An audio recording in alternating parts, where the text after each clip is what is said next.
Welcome to another segment of the Tell Like It Is radio podcast. I'm your host, Ro Clark, and in the building I got my good friend of mine, special guest, Alex H, who's joining me again. And we're pretty much going to discuss our first round predictions of the NBA playoffs. This segment is going to focus on the Eastern Conference first round playoff. So like I said, I got Alex in the building, and the first series that we're going to talk about is pretty much the Boston Celtics and the Milwaukee Bucks. So, who you got winning and why, and in what game will they come out as a victory? Right now, they're playing right now. We just finished looking at, I think they're at halftime right now. And, I was thinking Boston's going to have the upper hand because they have a better coach, and they have the better overall structure for their team. But so far, it seems like Milwaukee has a handle on it. I mean, they're getting some turnovers. They're forcing a lot of misses, and they're actually getting in the floor in transition. And they're actually, finishing stuff in the half court, which I'm really surprised by.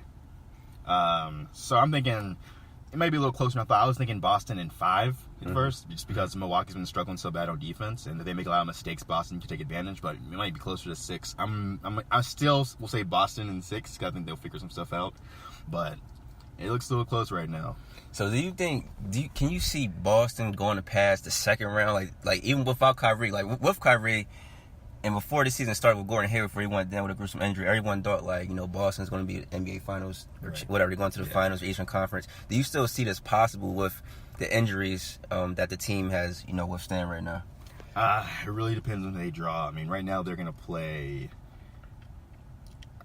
Toronto. Is it Toronto in the second round? Whoever they end up playing in the second round, it really depends on their matchup. I mean, if it's someone who's undisciplined, like, say, Washington, they could probably maybe, force them, force them into bad stuff. But, if they end up against a team like Cleveland or even Philadelphia, they're in trouble. Yeah, it would be rough. I have the Bucks in 6. I got Bucks beating Boston in 6-4-2, obviously, because it's no Kyrie, and it's just that simple. And pretty much, like, when we just watching the game, like I was saying not too long ago, I saw, they have a lot of sloppy possessions, and then when it comes to late game situations, I feel like Boston don't really have the guy that they can go to and, score this basket, or who's out there who can, control the tempo. Like, I know Terry Rozier and Jason Tatum, they have a young nucleus, but I just feel like they don't have that leadership and that floor general out there, and I feel like basketball, a point guard in basketball is kind of like a quarterback in football. Like, you need that floor general, someone's out there to go ahead and just play everyone in the right direction. And also, Greek Freak is like, you can't stop this guy. Free throw from 10 feet and to the rim. It's like, you're not stopping him. He's not going to settle for a jumper because he can't shoot, and he uses his size. And we forget, he started off the season damn near averaging 40 points. You see what I'm saying? It's like Boston has no one who can stay in front of him. And so I got the Bucks in 6, and you say you got Celtics in 6, right, as well? Yeah, I got Celtics in 6. I just did some little research, and Celtics Bucks. Whoever wins this series is gonna play the winner of the Sixers Heat series. So that's rough. And the Sixers just walloped the Bucks near the end of the season. You remember that game? Do you see that? Yeah. So let's talk about Philly and Miami series. Who do you have walking away, winning this series and advancing to the second round of Philly and Miami? Yeah, you made a good point just now with the Celtics Bucks saying that, they have Giannis basically in their team, and he's the best player in either team by far. Mm-hmm. And that's, I think the Sixers are kind of the same way. Yeah. That they have the best player on either team. Yeah. Actually, they have 2 of the best players on either team on their side. So, they really got the advantage. Whiteside was invisible. I saw that game last night. He was gone. He didn't do anything. Oh, my God. Gordon Dragic struggled. No one else really stepped up besides Justice Winslow. But, how much can he do? But the Sixers, they had They have J.J. Redick scoring 28 points, and then they had 2 guys off the bench. A lot of players are double figure. Yeah, it's ridiculous. And even Markelle Fultz was getting in a little bit there. And then they don't even have him beat yet. So. And back to what you said, about Whiteside. People were on Twitter last night, social media, trolling about Whiteside, how soft he is, and they were all Miami fans. So it wasn't even coming from the Philly fans. It was all Miami fans. They were saying how soft he is, but I just think he needs to get his mind right, because late in the season, maybe in the middle of the season, he was kind of complaining about how he wasn't in the fourth quarter and he was on the bench and so forth. And ever since then, he just hasn't really been there, and he hasn't showed that intensity and that hunger he had since Miami signed him. I don't know if he's at the Y or what, but his NBA journey was just amazing. And for him to have the opportunity, it's you really can't take it for granted. You know what I'm saying? Right.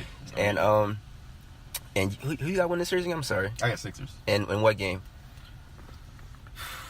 I'll say 5. I mean, they might pull one at home, but I mean, I tell you what, if Philly can play how they balled last night, they're going to be tough, man. And like, they're my team, and of course I got Sixers over Miami. It can go either way. I wrote that down in my notes. It can go either way because I can't really sleep on Wade. I don't sleep on great players. Wade is phenomenal. He's a legend, and if vintage Wade happened to show up at least like maybe 3 games out of the series where he's averaging like 25 plus, I feel like Miami can steal this. And once again, the same thing with, well, I'm not going to say the same thing, but sort of similar with Boston. They don't really have that experience. You see what I'm saying? Ben Simmons, I was kind of nervous. He started off the game kind of shaky, seemed like he was forcing things, but he got it together, man. So I got Sixers and 7 over Miami, 4-3. Like I said, it can go either way. Miami don't have waiters, and like I said, the Whiteside drama, like that's gonna be tough, man. I feel like Miami cannot outshoot the Sixers. The Sixers got snipers. Sark, I'm a huge fan now. Yeah, I saw him last night. He's a well-rounded big man. He can shoot. They got Covington. I'm not a huge fan of Covington, but he can shoot. They got JJ and Bellinelli, man. I feel like he's gonna be their X factor, man. He's tough. So I got Sixers and 7. Who else we got in this first round to talk about? Toronto and Washington. Who you got? What game? Who's advancing? All right, so Excuse me.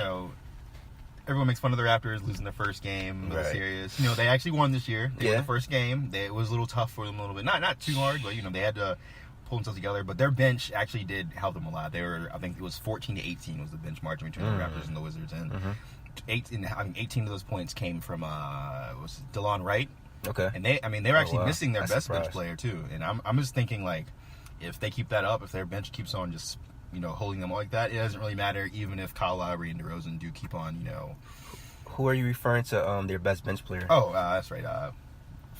Fred VanVleet. Oh yeah. Okay, I didn't even know he was out. He had a shoulder injury before the game. And he's tough, man. Guy from VCU. Man, if you guys don't know, I'm pretty sure you guys do. For the ones who don't know, VanVleet, he actually killed the summer league, man. And I saw him at VCU, but the summer league came about, and he was doing his thing, man. He's a sleeper, but he had a couple games this year too where he helped Toronto in victories.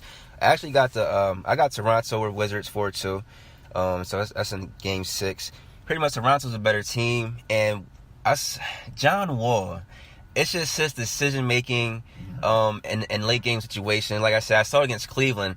Those 4 possessions were terrible, and yesterday it was like his mind is not really in the game. It's like when he don't get calls, instead of getting back on defense, he want to sit there and complain. Yeah. Or he'll settle for a jumper or do a wild layup, and I feel like he's more concerned about looking good out there, like about his swag and him being like flashy. Right. And even when he was gone, it showed like they were the players. They seem like a better team. Of course, John Wall, anywhere he goes, the team is going to be great. But it's just his decision making, and the offense is flowing so better. Yeah.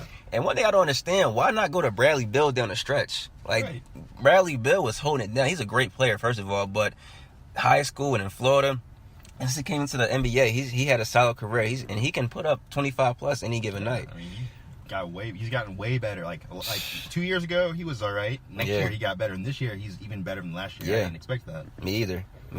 Oh, are we missing anybody from the did we leave out any games? We covered everybody. Cavs and Pacers. I'm sorry. How can I forget? Look at this. Some kind of car off of that. Lights in the corner. How can I forget? Cavs and the Pacers.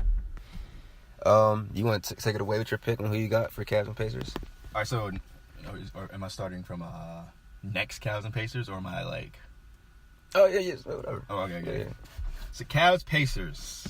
Man, this is a tough one for me. The Cavs have not played any defense all year, and I don't really remember how the series went necessarily, but I distinctly remember a few games where Victor Oladipo had his way the entire game. No one could stop him. And I think they've, their trades have definitely helped their defense in certain moments, especially down at the end of games, because they have more guys that can do a little more switching. They have more guys that can do the little things like Larry Nance. He really is helpful. He really helps them a lot. He was a good pickup. I'm glad he's back in Indiana, actually. Yeah, exactly. And but I still think the Cavs have LeBron James on their team. So, and Kevin Love. Kevin Love staying at 3-point line. I don't think the Pacers have anybody who can, if they're going to do some LeBron Love pick and rolls, I don't know if the Pacers have anyone who's really quick enough besides Thaddeus Young. And if Thaddeus, you want Thaddeus Young to guard LeBron. He's the guy on their team for that. Yeah. There's Bojan Bogdanovic. He's big enough to guard LeBron, but Yeah. he's not gonna stay in front of him consistently. He wants Thaddeus Young, and if Thaddeus Young's on LeBron, then who is on Kevin Love? Right. You're gonna trust Sabonis with his short arms. You're gonna trust Miles Turner with his spaciness, and he doesn't really get out on the floor well. I mean, it's just. I actually like Miles. Like you said, there's no answer for LeBron. And I always talk about this team and the series. Like I said, Atlanta, when they won 60-plus games, they had no answer for LeBron. And it's the same situation. Lance, he can try and get LeBron here, but we all know when LeBron gets mad or somebody talk trash, he turns into another animal. And I don't think he want to unleash that beast and wake him up. And it's just zero dark 30 LeBron. It's as simple as that. I feel like the Cavs are going to run away with this one. I'm trying to find my notes. I actually got Cavs sweeping. I'm sorry, man. I got sweep? 4-0. And also, this is another reason why Oladipo, when he's with OKC in the postseason, he's there to help Russ, and he did not help Russ. He was nowhere to be found in the postseason. I understand now he's back in his hometown or his town, his city where he played college basketball at, so he got a different mojo, different swag this time around. But he got to show me something this postseason, man, because after last year, he was nowhere to be found, man, at all. Anything else you want to say? I mean, I have the Cavs too. The Pacers' chance is this. This is the only Pacers' only chance. But Oladipo has to basically just play out of his mind for a little bit for entire series, and the Cavs have to miss a lot of shots because they get up a lot of 3-pointers. And they're always going to do that no matter what. Because no matter how bad defense they play in a game, if they are just going to outscore other teams when Kevin Love's out there. I agree. And so if the Pacers want a chance, they just need to hope that. Well, I'm sorry, not need to hope. They need to just hope that Cleveland for that whole series is just missing all their threes. That's what they need. Then they need a bad LeBron game. Yeah. They need a bad Kevin Love game. Exactly. They need they need like Larry Nance just to, not do what he does, or for Tyronn Lue to decide, we should play Tristan Thompson instead. Right. That's what they need. Pretty much have the Cavs experiment. I want to thank my man Alex for joining me. He's going to stick around. We're going to do the predictions for the NBA first round and Western Conference this time around. Guys, thanks for listening. Please be sure to subscribe. Follow me on Twitter at TellLikeItIsP, Facebook, Instagram, TellLikeItIsPC, and we're out of here.